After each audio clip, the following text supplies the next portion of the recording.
Hello everybody and welcome. Hopefully you can see my screen already sharing. So if you pop your questions in the Q&A and then hopefully we'll have a bit of time at the end to answer them. So as Tim said, I'm going to talk about sort of the bigger picture of retrofit and why we measure things. And then the second half will be all about the kinds of things we can measure, so some of the sort of technical techniques that we use. So there's lots of reasons why we'd want feedback in retrofit, and I thought it was important to differentiate what I'm talking about today from other types of feedback. Trustmark is the government endorsed quality and it oversees sort of PAS 2035 government installs. They do a lot of auditing, as do certification bodies like the Installation Assurance Authority and SWIGA, and they are there to try and catch unintended consequences, try and stop things going wrong, essentially, to catch people that are either deliberately doing things wrong or accidentally doing things wrong. So very important, but it's quite different from the other end of the scale, which is around post-occupancy evaluation and building performance evaluation, which is a lot more detailed. So you get a lot of universities doing it, some organisations like Soap Retrofit are experts in building performance evaluation. And then in the middle, I've got your sort of AECB and Passivhaus, because they are around doing quality assurance. So the certifier collects evidence in order to assure that that building is going to meet the required standard and is going to ultimately perform as it's been designed. So there's different ways of getting to sort of the same point, but I think the point is that the building performance evaluation, which is what I'm going to concentrate on today, is much more forensic. It's about really understanding how buildings work, not just about catching when things have gone wrong, but why have they gone wrong? So if we break that down a bit further and we look at what is building performance, well, we could split it into three areas that most people are interested in. There may be more, it's quite a wide subject, building performance evaluation. But generally speaking, we're talking about the performance of the building. So you may have heard of the energy performance gap. We want the building to be using, on average, the same amount of energy that we designed it to. So we want to know why buildings are not meeting the design targets, essentially. We want to know about indoor environmental quality, and this is becoming a bigger and bigger topic now, with condensation, damp and mould in particular, but we're also very interested in other indoor pollutants and external pollutants and the impact they're having on health.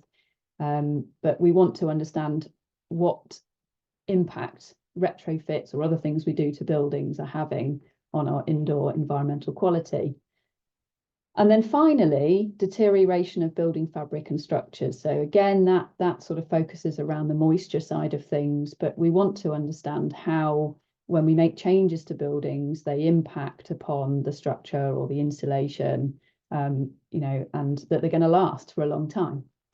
So you can add anything else that you're interested in as well, but those are the kind of the three main topics that we talk about when we say we're doing building performance evaluation. And so you can imagine that then dictates the kind of information that you need to collect for those three things. So we're going to take a step back and have a look at PAS 2035 and what that says about building performance evaluation. Well, it doesn't say an awful lot, as you might not be surprised. In PAS 2035, for all projects, you have to do a basic evaluation, and that's just a questionnaire, and you have to do that within 3 months of completing the retrofit. Now, if that basic evaluation finds any issues, then you can move on to what's called further evaluation, and that references the British standard BS 40101 on building performance evaluation. You also have to prepare a monitoring and evaluation plan when you start the retrofit, which is quite a nice idea. So the whole sort of premise behind PAS 2035 is that you decide what you want out of the retrofit to start with. They're called your intended outcomes. So you agree those with the client. And then you write a plan of how you're going to deliver that. But you also need to take into account how you're going to measure that. So that's what's going to be your monitoring and evaluation plan. How are you going to show that you've met those intended outcomes that you've agreed with the client at the start of the project?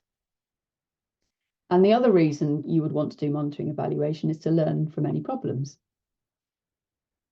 So if we have a look at the list of intended outcomes from retrofit that PAS 2035 said you could have, it's obviously not limited to this list, but the kinds of things that we might agree with the client is that they might want to reduce their energy use, or reduce their energy costs, or alleviate fuel poverty. They might want to improve internal comfort or internal air quality, might want to eliminate condensation, damp and mold, reduce the risk of overheating, etc., etc. So there's lots and lots of things, but the ones I put stars by, I don't think you could possibly measure in 3 months.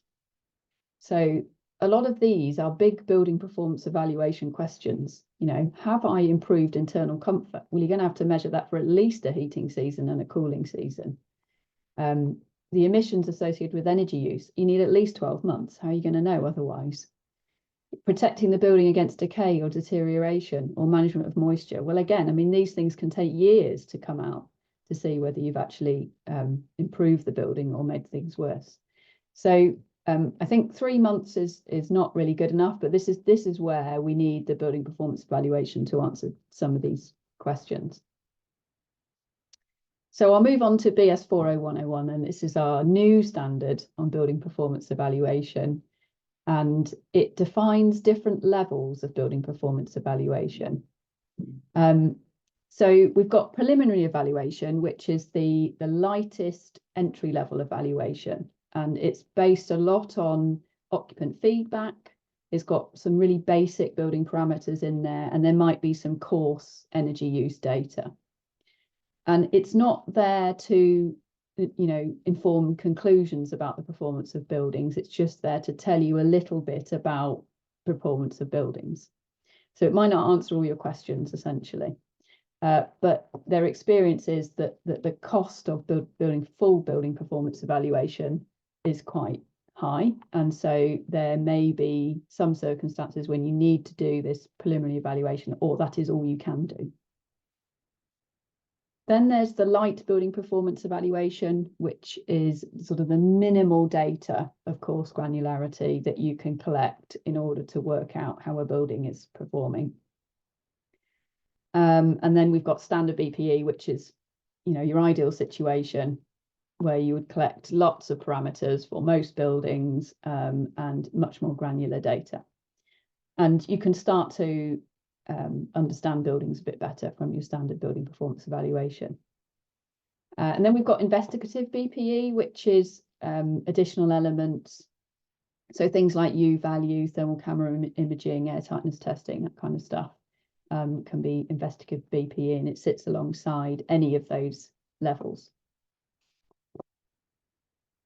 So what does BS 40101 actually say? Well, it's got a lot of really useful things in it. It talks about how to plan building performance evaluation and when to do it in a project, you know, new build or retrofit project. How to choose comparators. So often when we're measuring something, so for example, energy, we want to compare it against something else. Now that might be your energy model for that particular building, but it might be you want to compare it against, you've got 10 houses, you want to compare them with another 10 houses that were done 5 years ago with the same measures. So it talks about how you choose things, you know, buildings or sort of data to compare what you're measuring to. It talks about how to gather the data, how to derive the data, how to report it, and how to compare the data. So there's a lot of inconsistencies with how we collect data and how we report it, and how we evaluate it, essentially. So it makes it very difficult to then compare across building performance evaluation studies. So hopefully that'll provide a little bit of normalization. It talks about interpretation of results. So, and then also how you compare those results to your comparators, whatever they happen to be, whether that's another building or another data set, or your own data from your energy model. And then there's a little bit about data naming and retention, and then reporting and compliance claims at the end.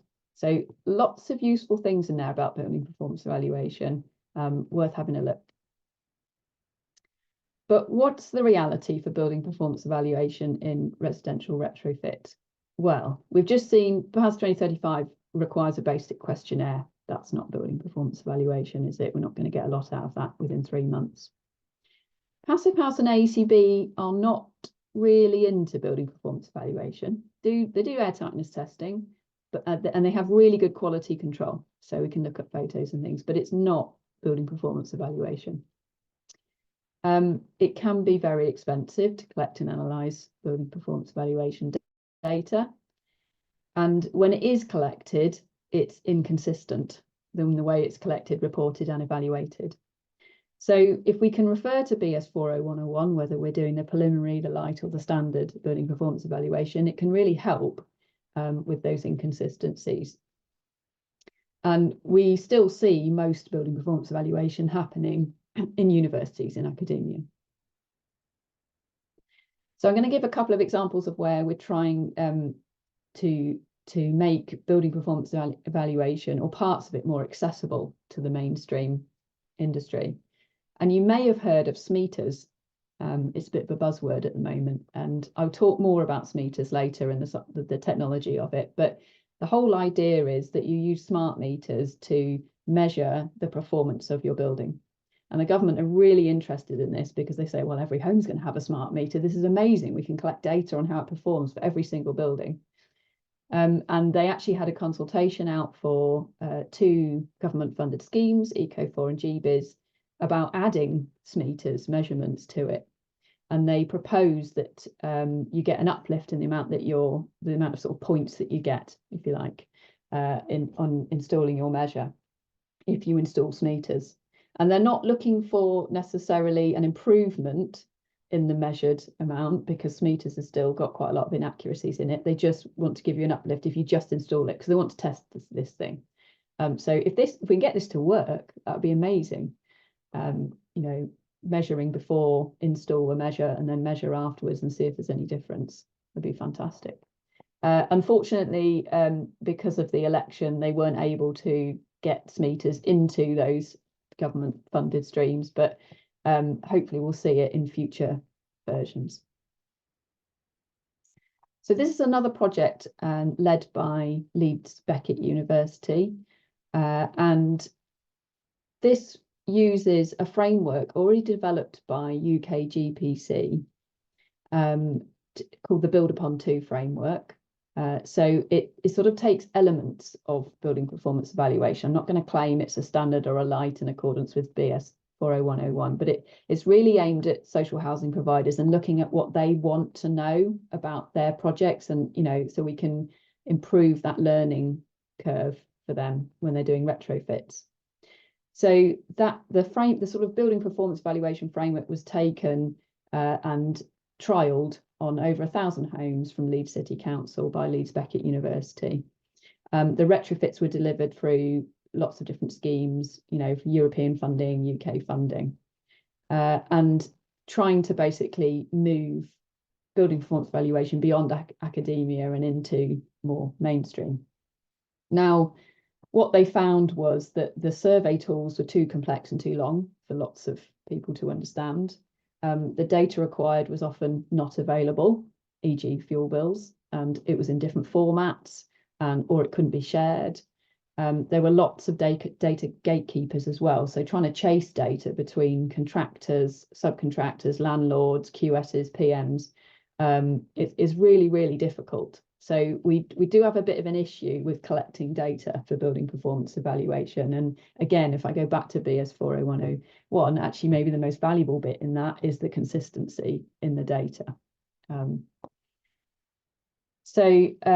The next stage of that is to validate the findings with other social housing providers, and how it fits with PAS 2035 types of evaluation. So that's an ongoing kind of idea. And then finally, in this section, I wanted to mention the Welsh Optimised Retrofit Programme, or ORP it's known. And so in Wales, a lot of retrofits are happening. And interestingly, the government said, we want you to collect energy use pre and post retrofit and internal temperature, relative humidity and CO2 pre and post retrofit for every house.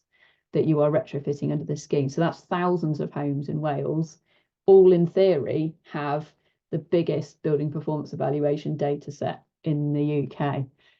So this is huge. The amount of information we could get out of this is fantastic.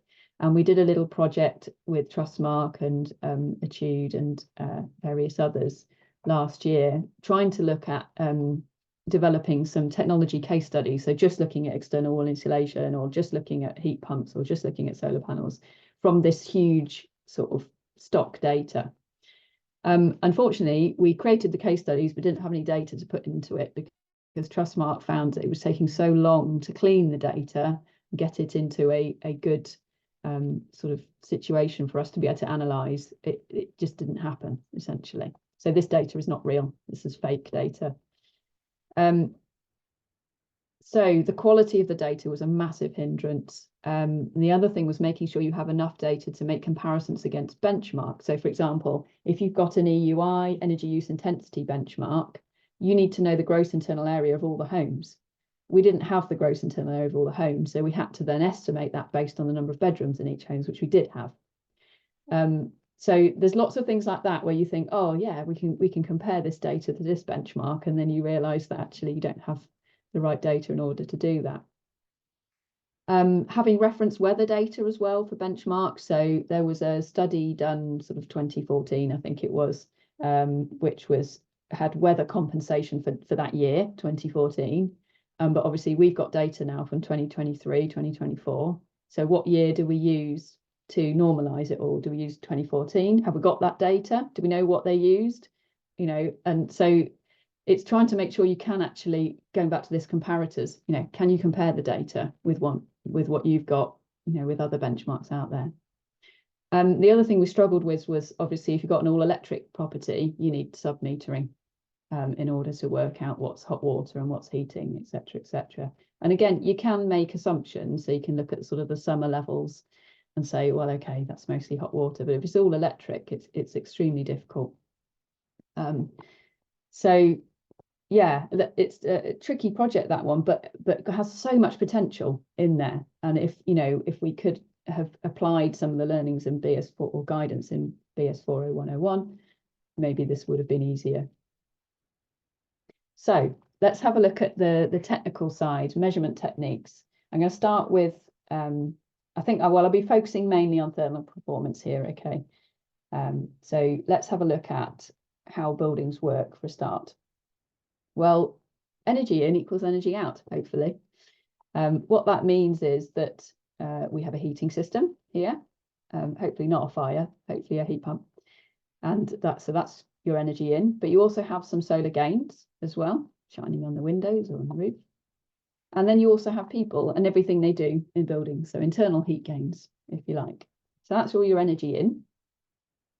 And that's balanced by energy out. Now you're going to have some losses through the fabric, and that is going to be either sort of conduction through the insulation, or it's going to be infiltration or exfiltration, if you like, so leakages. So you've got air tightness rolled into that and all the U values, etc. And then you've got ventilation. So this is deliberate ventilation, so fans, you know, your deliberately designed ventilation system, obviously losing some energy. And then you've got, so this is actually latent heat. So this is drying, probably more relevant for new builds. So when you're putting a wet plaster on or a skin, for example, you need that to dry out. It takes a lot of energy to dry out. So you want that to dry out before you've done any kind of testing. Not so relevant in retrofits, perhaps, unless you're using diathanite, maybe. So in PHVP language, if you're used to using PHVP, you may have seen these graphs. This is exactly the same thing. We've got losses on one side, we've got gains on the other. We are interested in measuring the performance of the building. So we're interested in all of these losses, essentially. So, you know, wall, roof, floor, slab, windows, thermal bridges, ventilation. So the most straightforward thing we could do, which is in your sort of preliminary BPE, is collecting energy bills.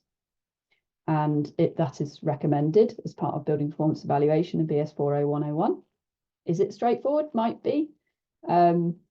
This is an energy bill I took from Octopus Energy. Nowhere on there does it say anything about kilowatt hours. So it's not just energy bills, it's trying to get behind the energy bills as well. And then, of course, if you want to compare that with your SAP or your PHPP model, you may have differences in occupancy from what the model is assuming. You can change that in PHPP, which is great, so you can match the occupancy you've got. You might have differences in set temperature. So PHPP assumes 20 degrees C inside, SAP assumes 21 and intermittent heating. You can change that in PHPP if you want to match the set temperature. The climate, again, you might have had a much colder winter or a much warmer winter than the ones that are used in SAP or PHPP, and that's very difficult to change to get that to match. You might have different hot water use because of occupant behaviour, and you might have different plug loads because they have different things in their homes. So actually quite a lot of differences there that could potentially get in the way of you deducing whether your building is performing or not. So let's go to the other end of the spectrum and look at something called the HTC, or the heat transfer coefficient, and the co-heating test. So this is what we use in academia to measure how well building fabric is performing. And we take the humans out of it, so we don't want people in the home when we do this test. We also block up all the deliberate ventilation, so that isn't the same as air tightness. We're just blocking up the design ventilation. And we make sure everything's dried out so we don't have that latent heat. So what you're left with is the heating system, the solar gains, and then the performance of the fabric. And that's the bit we want to know. We want to know the performance of the fabric. So what we can say is that the heating system and the solar gains equals some constant times the temperature difference between inside and outside of a building. And we call that constant the HTC, or the heat transfer coefficient. So when we're measuring HTC, we want to know the heating in really accurate detail. So we have a fan, electric fan in every room, and the amount of energy going into that fan is being measured. And we're trying to maintain the house at a constant temperature so that we've got a constant delta T, so temperature difference between inside and outside.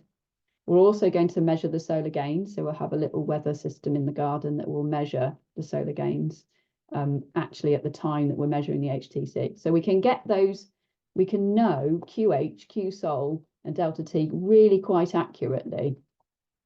So we can measure HTC, and we've taken out all the other variables. And then this is the theory. So we get a lovely straight line graph with our temperature difference here, lots of different temperature differences, and then our power input. So that's into the heating system there. But obviously what actually happens in reality is it's not quite as straight as that, because you have all sorts of different things going on in houses. So these are a number of houses we measured the DEEP project, and they've all been retrofit in various ways. We measured HTC before and after retrofit, but things like party wall heat loss is going to cause inconsistencies in your measurement.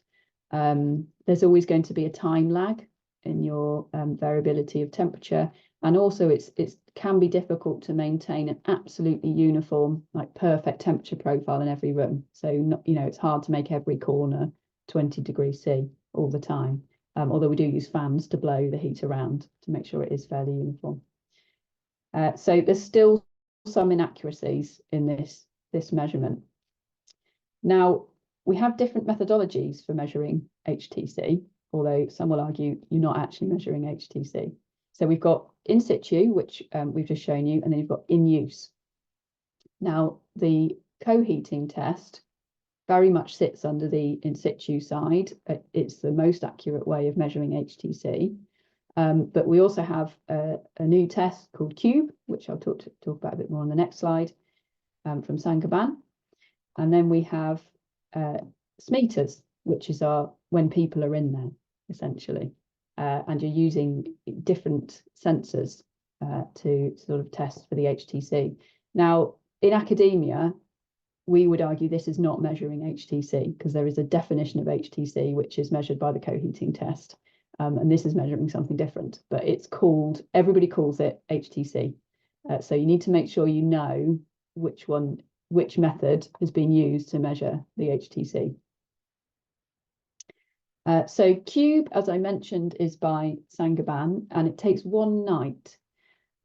So it uses similar equipment to the co-heating test. You've got your sensors and your fans and your heat sensors, but it's not a stable temperature. So they deliberately heat it up and cool it down for a short period over 1 night. It is unoccupied, as I say, so it's in use. And it's good in new build homes, but it's not been tested much in existing buildings. It does struggle a little bit with buildings with high thermal mass, like historic stone, solid floors, that kind of thing. And then we've got, so the next two are both SMETAs. They're both in the SMETAs category, but it's worth singling out now because this is quite an interesting slight difference between the rest of the SMETAs. In that it uses heat meter data. So they actually install their own heat meters into the heating system in order to check, but it's in use. You know, there's still people in the building.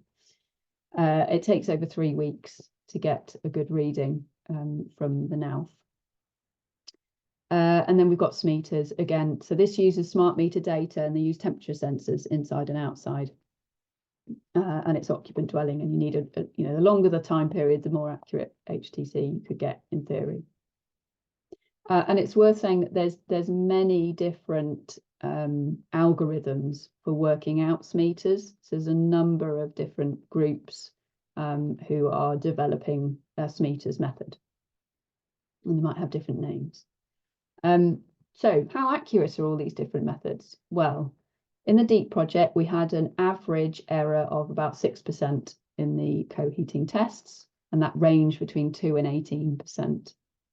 Cube is looking at about 15%, but as I say, that's more for new build. And then SMETAs have come out around 14 to 33%, so quite high error in use, as you'd expect, because there's more variables. So why have they got a higher uncertainty? Well, in situ, we are measuring the temperature very accurately, inside and outside. There's no one in there sort of changing that. We're putting heat into the building in a very precise way. We're circulating the air and making sure it's uniform and spreading, but we might have some heat loss to other rooms, so party walls or to garages, etc. So a little bit of uncertainty in there. In use, you've got people doing what they do. You've got a ventilation system. You might have sort of combustion devices or wood burning stoves, that kind of thing. Obviously, people are doing cooking and having showers, etc. So adding internal heat gains into the building, leaving doors open, possibly. And then you've got your sensor trying to make sense of all of that. And you've still got the heat losses into the party walls and the garages, etc. So you can see why there's so much more uncertainty in the SMETAs side of things. And then clearly it's going to be important for a retrofit because we need to be detecting very small differences in measures. So it might be that the HTC before was 100 watts per Kelvin, which had an error of plus or minus 20 watts per Kelvin. We then measure 90 afterwards, which is plus or minus 18. But unfortunately, the errors compound. They don't get smaller. So we end up with a retrofit improvement of 10 watts per Kelvin, plus or minus 27. So it's not significant, statistically significant, unfortunately. You know, and you don't necessarily get this nice drop either because of that. And the other thing is that retrofits vary massively. So this is the results of the co-heating HTC testing that we did for DEEP for individual measures. And so this is multiple different homes. So you'll have multiple different homes within the air tightness category, multiple different homes you've had loft insulation, etc., etc. So you're looking at an amalgamation of the difference that each of these measures has made. And what we've got up here is the reduction in the HTC, so percent reduction in HTC. And you can see some measures are actually increasing HTC. Some of them are doing a lot better, like solid wall insulation. It's doing a lot better, so you can see quite a positive reduction in HTC. But the point is, you have a huge range, even with the most accurate way of testing, co-heating testing. It depends on the quality of the retrofit, it depends on the level that you've gone to, how much insulation you've put in, you know, and the workmanship that's gone into it. So it's difficult to measure, basically, and it's a great idea relying on SMETAs to do this. Excuse me. But we need to work on the accuracy of it. Oh, this is a nice example. So you may have come across Energy Sprong UK, which is a deep retrofit. It's a T-cozy approach. So you wrap the building in insulation. And these are SMETAs, I believe, smart HTC measurements of pre and post retrofit. The very green is the design HTC, and you can see pre-retrofit HTC and post-retrofit HTC. Now, in most cases, it does drop after the retrofit, but can you see these dots? These are the error bars. So in most cases, there is no statistically significant difference between pre-retrofit HTC and post-retrofit HTC, and that is on a deep retrofit, a deep Energy Sprong approach. So again, need to work on SMETAs a bit. So HTC is a measure of fabric performance of a building. The most accurate method at the moment is via co-heating tests. It can show the gap between predicted and real world HTC in new build, and it can often show retrofit products don't live up to manufacturers' claims, but we need to work on the kind of smart way of measuring HTC. Right, so that's HTC. I'll move on to some more familiar techniques to use. So thermal camera imaging is a nice example, easy one that we can all do, but watch out for the interpretation. Anyone that's ever done the Passivhaus course will know this. There's all sorts of things you need to watch out for: reflections, opacities, misleading color palettes, etc., etc. I'm not going to go into it. You'll learn it on any thermal camera course. But if you're looking at a thermal camera image that someone's taken, so this one I took off a website for a thin internal wall insulation product. It's a spray cork type product, very, very thin. And so this is, you can see that the insulation's been applied on the right because it's a different color, right? The wall is orange rather than purple, which is great. However, if we look at the scale, to that point there, sort of purpley, that kind of color, I reckon, 11.1 degrees C. But the orangey pinky is not much higher than that. It might be 12, possibly. So still well below the dew point, actually, in this case. So it's a case of actually looking at the scale and telling you look at what it's telling you. I mean, the other thing is we don't know the finishes of these walls. So are they different finishes? Are they painted different colors? That could also really lead to a color difference. So a great example here.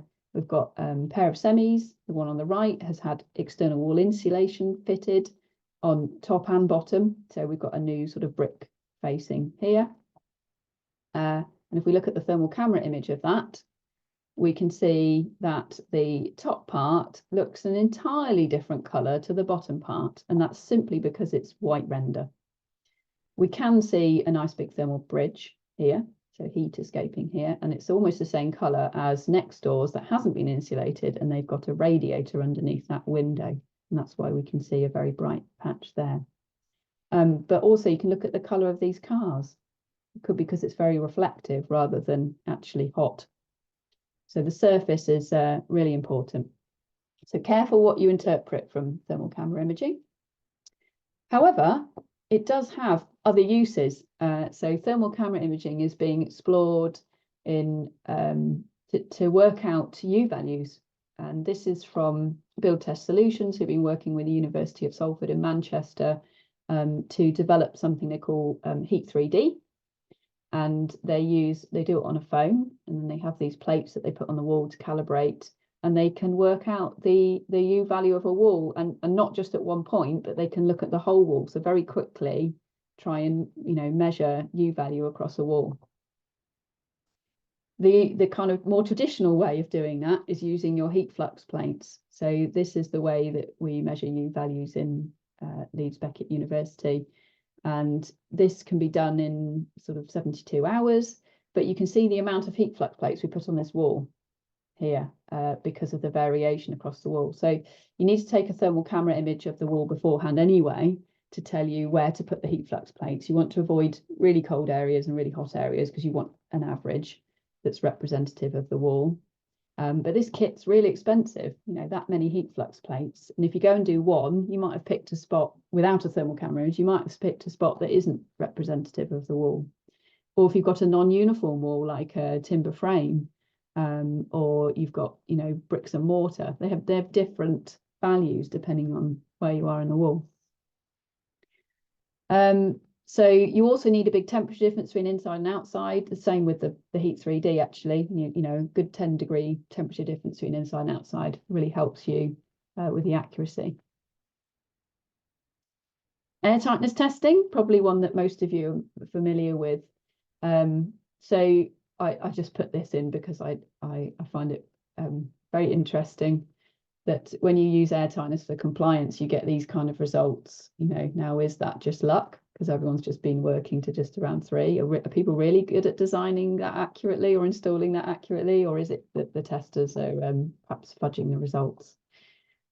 But air tightness in combination with thermal camera can be really useful. So this is a test. This is from my home. Old ass Paul Jennings came and did this.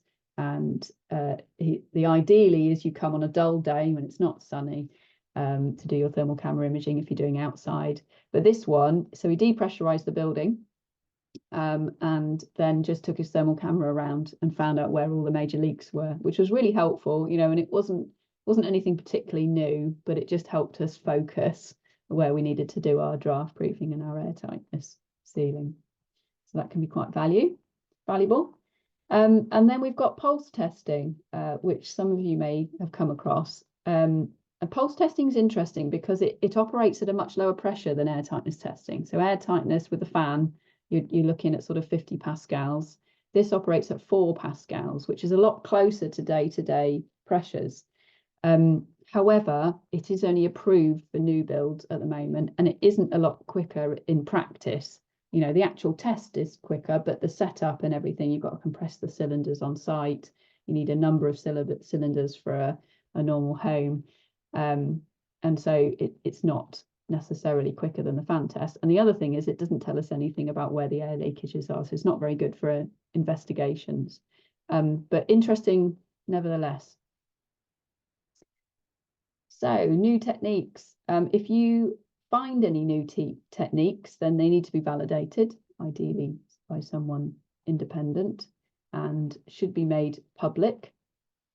Oh, there we go, independent institution. And it needs to cover multiple building types. So you need to make sure the technique that you're using actually covers the building that you want to use it in. You know, has it been validated for retrofit or new build? Has it been validated for buildings with high thermal mass, for example?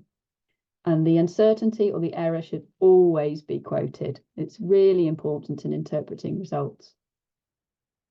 So in summary, don't just collect data for the sake of it. Make a plan, decide what it is you want to learn and what it is you want to measure and why. Have a monitoring and evaluation plan before you start. Beware of the limitations of your chosen technique, as I was just saying. Interpret your data carefully. Jumping to conclusions is really easy. And again, go back to BS 40101 on interpreting data. And yeah, use the standard where you can. So that brings me to the end. Hopefully that was useful. I spent a lot writing it. Thank you very much, Sarah. There's some great knowledge there. We've got a couple of questions come through already. The first one is, for the UK's 17 million privately owned homes, so the UK has got about 26 million homes altogether. For the 17 million privately owned homes, through pre-retrofit testing like air tightness, thermography, and moisture checks, oh, sorry, thorough pre-retrofit testing like air tightness, thermography, and moisture checks is important, but these tests can be costly, Mm. and many homeowners can't afford them. Without funding support, it's hard to justify spending the money up front before actual work begins. Is there anything you can suggest that's most cost effective for private Yeah, homeowners? I guess we're talking about testing now for investigating before a retrofit, aren't we, rather than building performance evaluation. So I think it depends what you're doing to a home. If you're going for a big fabric retrofit, then I'd say do your air tightness and thermal camera imaging, and I think that cost me sort of £400 to £600, something like that. What, to Um, buy the camera yourself or to no, hire? to pay someone to come in and do the Oh test, yeah, okay. a long report, basically, Yeah. and so that's given us a very thorough understanding. But if you're not in that, most of the homes are not probably going to be going for our AECB retrofit, as much as I hate to say that. Oh, They're going to be doing cavity wall, loft insulation, and then it's about having a really good inspection from people who are experts, basically. yeah. You have retrofit assessors, and they're not as expensive. Then and mostly they offer it for free. Doing a survey before installing a measure. So yes, it depends on what you want, basically, in terms of your retrofit. Okay. Um, Next question is PAS 2035 applicable to all retrofit projects, e.g. self-build? Well, actually, self-build, It's not new build, it's just it's not new build, yeah. But if you're doing a DIY, I mean, DIY retrofit it's self-build. not I think.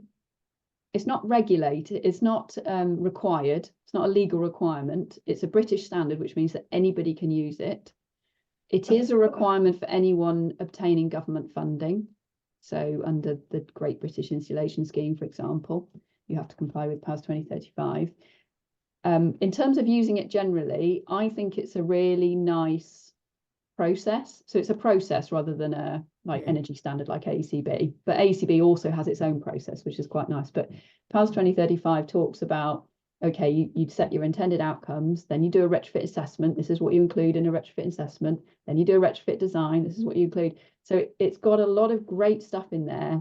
If I were a self builder, self DIY retrofitter, I'd certainly want to be looking at that process and checking that I hadn't missed anything, and where to get help from and etc. So I think there's some really valuable stuff in it, and it's free to download. But actually, more to the point though, do you think it goes too far for a home for someone who's doing their own retrofit? Is it too much? I think what people say goes too far in PAS 2035 is all the different roles and having to involve sort of 5, 6 different people in a retrofit project. And it's just unfortunate the way that the industry has sort of responded to PAS 2035, because the way it was written is that you go, okay, a retrofit coordinator oversees the project, a retrofit assessor does the assessment, a retrofit designer does the design. But the way it was originally intended is that you'd maybe have one person who does a lot of that sort of Mm. front end stuff, does the assessment, does the everything else, the advice and everything. And then you have the retrofit installer who comes in and does their bit and then goes back to this other person again. So I think that's where the people say it's over the top, is the qualifications required for each of those roles, because we're trying to maintain quality, obviously, in retrofit. It is quite onerous, and there's a lot of tick boxes, but if you read what it actually says in the design bit, in the rest of it, it's really reasonable. If you're doing a deep retrofit, or even if you're doing a single measure, you should have a look. I think it's got some good stuff in, but then I am biased. Okay. Question from Will South, fellow certifier. Thanks, Sarah. Great presentation. Are there any opportunities for getting data at scale from energy company meter data, e.g. from .gov postcode electricity data? Are there any studies that you know of? I mean, it's all out there, and all the energy companies have all the data, like individual address data. I should imagine that if you were in academia, you could get hold of it, definitely. You know the right Um, people. but yeah, I don't know where it's held. Hmm. Um, regarding PHPP, there's a MONI, well, it stands for monitoring, doesn't it? MONI sheet. Someone's asking, is that useful for POE, performance evaluation? I wasn't aware of that sheet, and I've never looked at it, to be totally honest with you. So I'm going to go and look at it after this webinar. So thanks for pointing that out. Okay. On the graph of the improvement measures, was there still energy savings? So the conclusion was that the measured HTCs were Which graph? Was it the grey? There was a few graphs. Was it the energy sprung one or the? There was the HTCs. That one. On the graph of the improvement measures, was there still energy savings? So the conclusion was that the measured HTCs were unreliable. I mean, this isn't to do with the reliability. This actually shows more to do with quality and design and workmanship, because we're using the co-heating test here. What we're saying is actually you don't know, if you're using a less reliable HTC and it says 0% reduction, you don't know whether that's true or not, and you can see the error here. So the light grey is the error in the readings, and the dark grey is the actual sort of measured readings in the HTC. So you can see that, yeah, I mean, some are showing no reduction HTC, and that is more to do with the way the measure was installed, because this was looking at how the industry approach retrofit in mainstream. This is not Passivhaus or AECB approaches to air tightness by any means at all. This is really kind of silicon sealant, and it's draft proofing really. I did point this out when they wrote the report. Don't call it air tightness, because it's not what we would think of as air tightness. Thank you very much. Next question. Moisture safety potentially feels like the biggest worry. Do you have any pointers on where to start to ensure the design is moisture robust? What sort of professional approach would you, what sort of professional to approach? Standard details to follow, or something else? I mean, that's a massive question, and I would suggest going to a retrofit webinar about moisture on that one. I'm not sure it fits into building performance evaluation here. I mean, there's loads of there's quite a few pattern book details out there now, which I can try and find afterwards and send them to you. Just something to say about AECB certifiers who are involved in that. They have to pass an additional course in retrofit in order to address those issues, so they're aware of the moisture issue. So you could talk to one of those too. And Sarah, you're one of them, aren't you? Yeah, I mean, that's why I say it's such a huge topic. We spend whole days sort of teaching moisture to people, and it's in lots and lots of courses. So that's why I think it's too big to go into now. Yeah, okay. Could you please comment further on the consistency of not statistically significant improvement in the HTC post retrofit, even energy sprung deep retrofit? What's going on here, do you think? Why aren't deep fabric improvements reflected in the HTC improvement? Yeah, so this isn't deep fabric improvements. I think that's worth saying. So you should read deep. I mean, although the deep acronym sort of says that we should be looking at deep retrofit, if you look at the actual measures, they are fairly light. They are sort of standard industry type interventions, if you like. So they might not be to the standards that we'd expect to see in Passivhaus and AECB retrofits. And as I say, air tightness is not air tightness, it's draft proofing. And some of these improvements in suspended ground floor will have been just dependent on whether they've replaced the carpet or not, because they've not put air barriers in, so it's not the same. It's not even to PAS 2035 actually, some of this stuff, because it was done before PAS 2035 was brought out. Is this graph you're showing here? This is a collection of how many retrofits each? I think I want to say sort of 30 to 40 houses, different types, possibly more. So each of these bars could be 30 or 40, the statistics of 30 or 40 houses. Exactly, yeah. So very different retrofits. It's just showing the range that you can get within one measure. And it's not as simple as saying, oh, solid wool insulation does this improvement to your home. It's Yeah. really dependent. But Airtightness does this.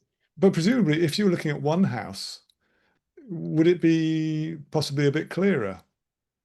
Yeah, it would be a bit clearer. Yes.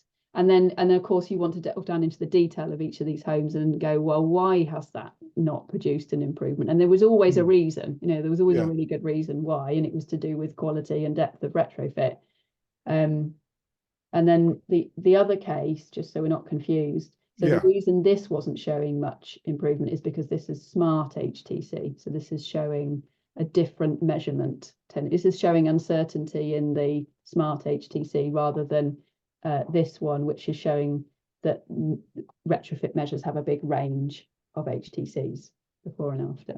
Oh, so is this one measured? What's this is one? Measured with co-heating test. Oh, well, this So should the most be accurate. accurate. Yeah, exactly. So this is the most accurate way of doing it. So interestingly, the next question is, how do you measure the uncertainty, e.g. on an HTC assessment? I've no idea. I don't know how they do it, if I'm honest. That you'd have to ask Felix at Leeds Sustainability Institute. All right. I can ask him. I'll tell you what, I'll ask him and then I'll get back to you. So next question. With a push towards net zero carbon, surely we cannot recommend such light touch standards. I mean, I think what he's getting at there, he's actually, Richard, he's a certifier and AECB certifier. So he'll be wanting to see much better, much more whole house approaches. Yeah. Well, I mean, we need, so the future energy scenarios from the national grid is sort of estimating a 30% reduction in space heating demand across all domestic properties by 2050. That's what they need for sort of decarbonisation to help the grid. Clearly, there's also a need from a fuel poverty point of view and a condensation damp and mold point of view. We have some of the worst housing stock in Europe, and no one has really put all of that information together yet and gone, okay, how much retrofit do we need to do and how deep? But it's not 100% by any means. It's not 50% either, to sort of AECB or NFIT. It's there's going to be a small proportion that need to be deep to AECB and NFIT kind of standards. And then there's going to be a big proportion that are mainstream, cavity wall, loft insulation, etc. And then there's going to be a few at the bottom end, traditional protected buildings that may not, they just need electrifying, essentially. So I think if you think of it like that, the more we can do of the high end, great. Let's do as much as we can. But if you look at the whole housing stock, we're not going to be getting to a big proportion of AECB and NFIT. Well, good. I think that's, there might be one more question. Let me just check. Probably possibly time for one more question. Does the low energy database accessible from the AECB website have, well, LEBD, that's the new one we're still working on, which will be out soon. Does it have a role in promoting better data sharing? I should actually say there's two LEBDs. There's an old one, which everyone's been aware of for years. And we have been working on for about a year on the new one, which is just about to come out. And so I think this question is about the existing one, but there is a new one on its way. So the question was again, does the low energy building database accessible from the AECB website have a role in promoting better data sharing? I mean, yeah, absolutely. That would be great, wouldn't it? I think, if we could make sure that it follows the protocols and BS 40101, for example, the standard on building performance evaluation. I mean, Tim, I know you've been doing a lot of work on it. Yeah, I don't think it has all the doesn't have all the graphs that the first one has, but it's got a lot of data that we should be able to put on it. Yeah, so it's about consistency, I think, and if we can get consistency across databases, great. So people are putting the same data in so that they can then compare it. Yeah. And of course, Sam, who's also helping out with this webinar, she's been putting a tremendous amount of work into it as well, into the LEBD, the new one. So I think we need to wrap up. The last thing I'm going to say is that there is another webinar a week today. That will be with me and Jarek. It's going to be on peer-to-peer. It's a peer-to-peer workshop on PHP. That means that we'll be answering questions, but there will also may be people from the audience who understand the subject as well, and they may be able to give their answers and chip in as well. So it'll be a very interesting session. It's for beginners and people in using PHP at all levels, and hope to see you there. And thank you very much to Sarah for today. Very interesting webinar. And you said you were going to look into two of the questions. Yeah, how do you measure the error in HTC? And I'll see if I can find those links to sort of retrofit pattern books and moisture guidance, that kind of thing. And how will you let people know about that? Have you got a Well, I'll email you and then okay. you can email them. Okay. Well, I can mention it next week, I suppose. Cool. I can mention it then. Great. Well, thank you again, Sarah. And Thank you. thank you everyone for attending.